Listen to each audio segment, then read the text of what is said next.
Do you like soap operas?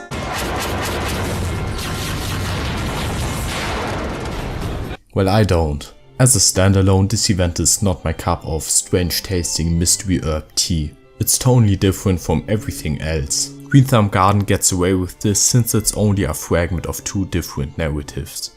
It starts as a continuation of the Regenstein event and is later followed up on, hence it mostly exists in the context of these events, and I will save my conclusions for the video on the continuation. Before you arrived, the town was struck by grey rain, but claimants who set out to spread word about it warned the people beforehand, meaning they escaped into their homes. This didn't prevent the townsfolk from being turned to stone, but it kept the statues safe from erosion. The only exception were two young lovers who now lie in a garden. The boy tried to protect the girl by lying on top of her, which means while both of them were turned to stone, only his statue is worse for wear. Here you can finally fight the thing that turned everyone to stone, and it's just a regular enemy. Not a reskin, but 1-to-1 reuse with different stats. The monster with the so far highest kill count is not strong, but it's insidious. Something both of the affected towns had in common is that they didn't have a single person capable of fighting. This makes Clemens even more tragic. Had he listened to his wife and stayed back home, he could have probably killed this pathetic Area 1 random scrub reuse. Either way, thanks to him you already have the Angel's Tear and can turn everyone back to human immediately.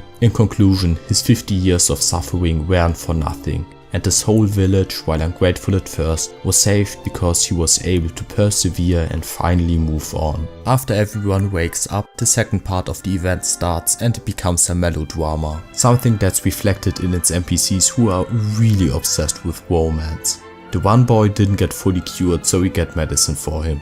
The real conflict is that there's these two lovers we saw earlier, but there's this other boy with a rich father who Maribel so eloquently describes as a beta cuck, who's also in love with that girl, and since her parents were in debt to his father, he tries to coerce her into marrying him. The normal boy runs away, then you skip to the present and presumably he ended up founding a new village. This happens to be close to Emberdale, meaning presumably Greenthumb Garden, which lives only off of selling herbs to Emberdale, is abandoned. And apparently the lovers were reunited, but there are gaps you have to fill in yourself for now. There's a cloister next to the settlement, and here I want to once again bring up a topic I mentioned quite often already, the erasure of history. Despite all the drama, you don't yet learn how it ends. You don't get closure since nobody kept the records from the time. You don't yet know that you will learn more about this later on, so the disappointment you feel is the same. Still in the present, there's now an assumed to be crazy person who has a vague but accurate recollection of the history surrounding God and the Demon Lord. But that again shows how one of the worst things Orgodimir did was putting a divide. Not only between people, but between the people and their ancestors. So what I didn't mention was that this island has a dungeon. It's a mimic dungeon and the bosses are mimic but bigger, except mandatory and therefore missing the point. Mimics punish greedy players, this guy punishes everyone equally. The trap box in 8 worked since it tied in with what came before. There's no reason to go to the dungeon except to get shards, so it could and should have been cut entirely. The game in general, just like Gnosticism, likes to work in antithesis. The people were first cold statues, then filled with fiery passion.